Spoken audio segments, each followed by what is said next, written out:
Hi, good afternoon to you all from London, England. Or is it good morning to you all from London, England, wherever you're watching? Or is it good evening to you all from London, England, wherever you're watching around the world?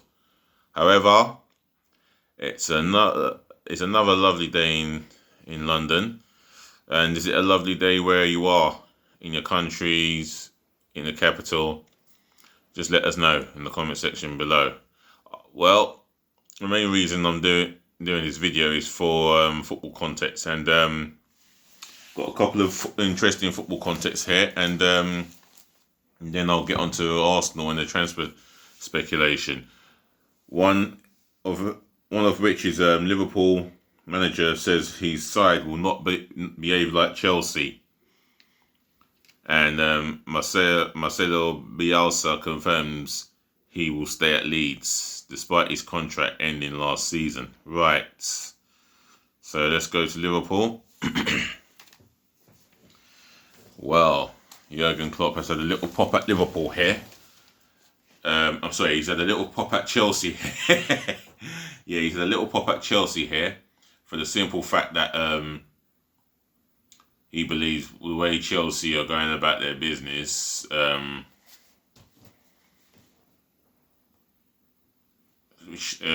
he feels that he feels like it is something that they're doing, which, well,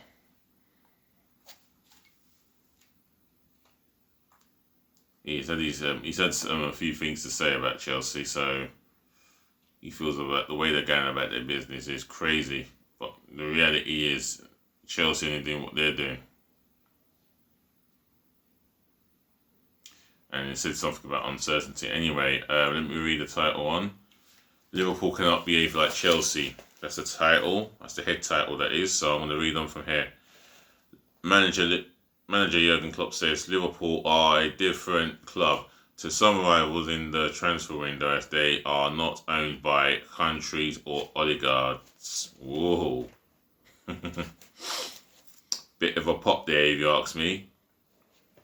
Anyway, Chelsea fans, wait for it. If you want to comment if you want to have your say in my channel, yeah, then leave it in the comments below, and let me read what you think of what Jurgen Klopp's been saying. The Premier League champions have only signed Kostas Tsimikas for 11.7 million, while Chelsea have spent about 200 million. Klopp says uncertainty created by COVID-19 is less important for some. He said the Reds have had success by being the club we are, adding we cannot change that overnight and say now we won't behave like Chelsea. The reality is, I don't know how well Klopp remembers Chelsea's situation with Hazard when they let him go for 100 million. But Chelsea had other money in account, so they spent up to 200 million. For the simple fact is, yeah, they want to strengthen their squad for the new season.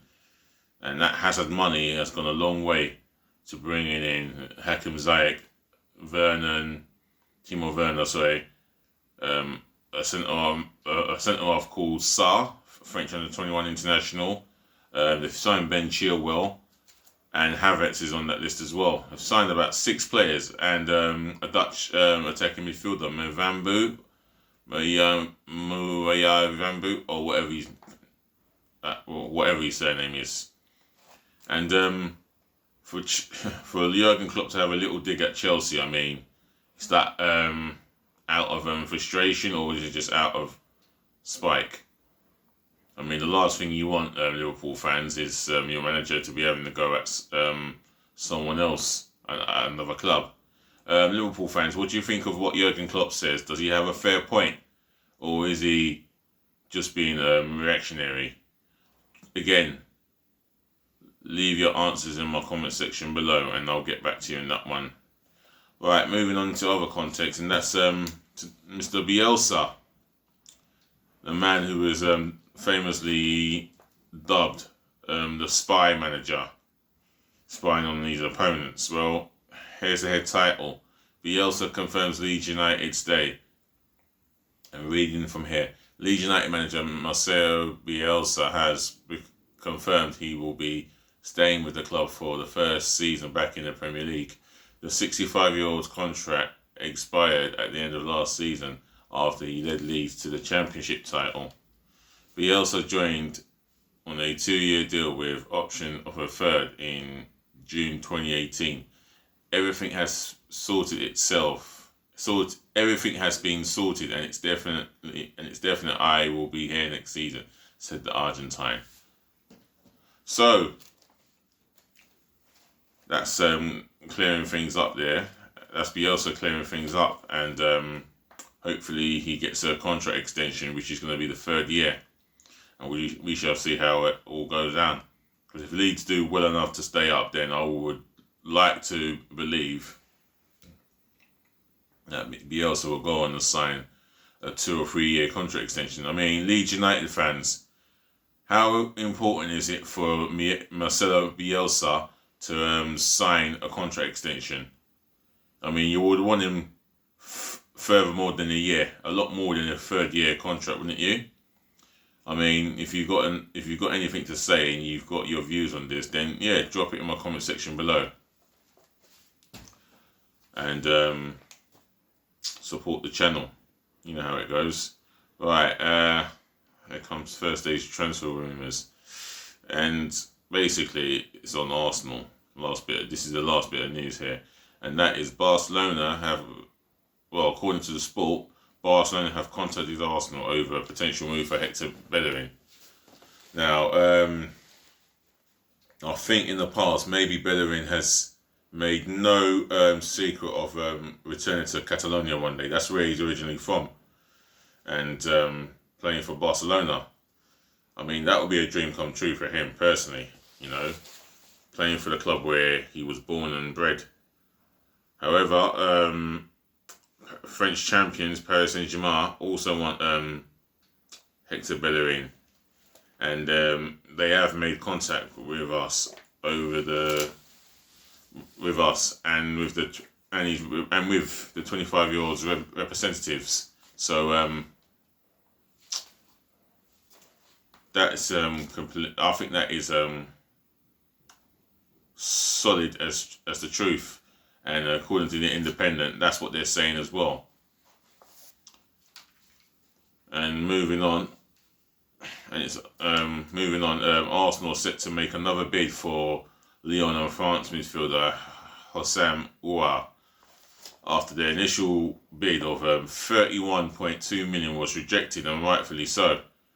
I mean, this is being reported by Fabrizio Romano. For those of you that don't know Fabrizio Romano, check him out. He's on AFTV talking to Robbie Lyle about transfers and just strictly transfers. This guy has the accurate details that you can get in the business of the transfer dealings. His name's Fabrizio Romano, and I like everything that he said, not just on Arsenal, but on all clubs' activities, whether you're Chelsea, Wolves, Man United, Leicester, etc., etc. He knows exactly how it works, and he knows exactly what's going on. So check him out, Fabrizio Romano, yeah? Watch AFTV with Robbie Lyle. He does these transfer talks with Fabrizio Romano. I'll say no more on that, yeah? So if Fabrizio Romano has heard anything about Aouar and Arsenal's bid for him, which is going to be the second bid, then he's the man that you want to listen to. Right.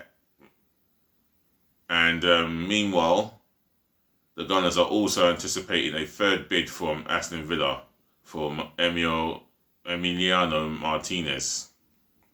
And according to the Mail, which is not always a reliable source, they are saying that Arsenal are holding out for 20 million. I'm fuming about this one. If that is to be the truth, if that happens to be the truth, then I'm fuming. Why will we sell a goalkeeper who has performed excellent for us between the sticks? It just doesn't make sense. I know we got Matt Macy, but he's more a reserve. I mean, we've got two top class goalkeepers. Why can't we go through the whole entire season with two top class goalkeepers? It's not fucking rocket science.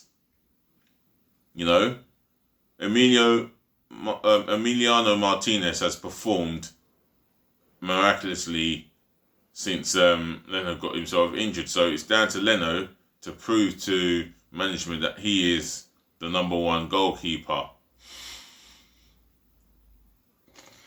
And he deserves to carry on as the number one goalkeeper. But for me, I hope this is a whole heap of nonsense. I hope this is so not true.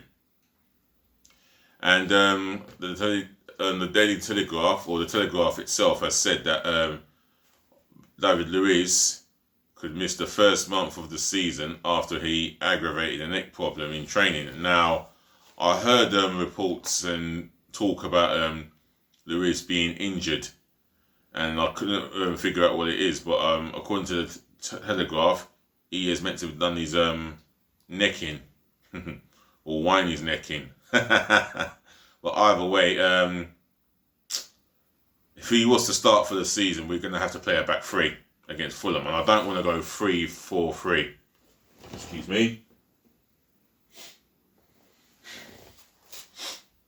I want to go 4-3-3, and if it doesn't include Luiz starting, then tough luck, because he's never performed well consistently in the back four, and he is so out of touch and out of place. You know, his positioning is wrong for a start. His concentration levels are low, and his awareness of the game is non-existent as a back four centre half. I want two back four centre halves. Hence the reason why we bought William Saliba from last season, and reason why we recently signed Gabriel Magalhaes. So that's enough on David Luiz.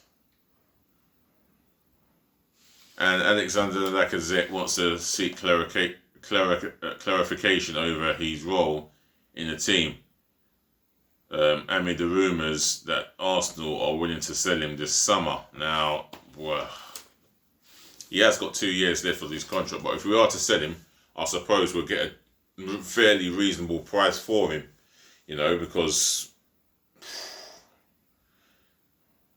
it's a case of Arsenal wanting to strengthen the midfield, and yeah, I believe, I don't want to believe it, but I honestly get the impression that the board have asked Arteta to sell a couple of his key assets, and I know he don't want to sell Emiliano Martinez. Now, if we're to get Partey and Aouar, that's 100 million. So what, if to sell, when we've got 231 point something million sitting in the cash reserves doing sweet fuck all, and we're looking at selling players. So at the back, Kolasinac goes, Bellerin goes, yeah, he goes with my blessing, because I just don't think he's going to be consistent enough for Arsenal. Not that he's not good enough, he's just not consistent enough for me. More likely than others, right back in the Premier League, or right backs in the Premier League, he's consistently a liability.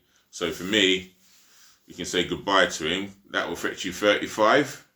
Or, yeah, let's say 35 for argument's sake. Kolasinac will fetch you, what, up to 11 million. So you got a subtotal of 46 million pounds. Now, Guendouzi, if we can get shot of him for 30 million, that's 76 million pounds. Yeah? Then if you look at Granit Xhaka, if we were to get, alright, and if it's not Granit Xhaka, Torreira, if we look at Torreira, he will fetch you, what, 24 euros, that's 20 million. So you're looking at a subtotal of 90 million, or up to 96 or 97 million, yeah? Then Lacazette will fetch you, over 100 and, let's say he goes for 40. That's around 136 million. 36 million in total. So that would give us enough to buy Partey and Hassan Aouar. And plus, on top of that, we need a striker. And I've heard these stories linking, or if not linking, Benrahma willing to force a move to Arsenal because he feels that he's wanted by the club or the management, or maybe a small minority, a section of Arsenal fans. But I don't know too much. I've heard a lot about him. He was part of the BMW team for frontline for Brentford this season, and they felt so short into getting to the Premier League, but they choked in the last 2 games. But he has been sensational this season, absolutely fabulous. I've heard nothing but high praising for him, and I guess maybe the Arsenal scouts will have more information than I do. But he comes across as a very, very good striker, and a striker is possibly what we need because we've got to plan ahead after Pierre-Emerick Aubameyang. And that's the truth. Other than that, thank you for listening, thank you for watching, thank you for tuning in, ladies, the gentlemen, to the boys, to the girls. I'm going to wrap it up here and say peace again, love again, and bless again. And remember, if you want to get in touch with my channel, get in touch with me, then drop it in the comment section below for the football context that I've spoken of earlier. Smash the thumbs up like button, and please do remember to subscribe to my channel and myself, DLG Reppin, that's me. Subscribe, left, right and centre galore, hard and passionately. Subscribe to my channel, and let's build up the subscribers for me. Let's see if I can get 50, at least 50. But definitely my main target is to get over 100 subscribers before Christmas. Let's keep it going, guys. Thank you again, and I'll be back this evening. Ciao.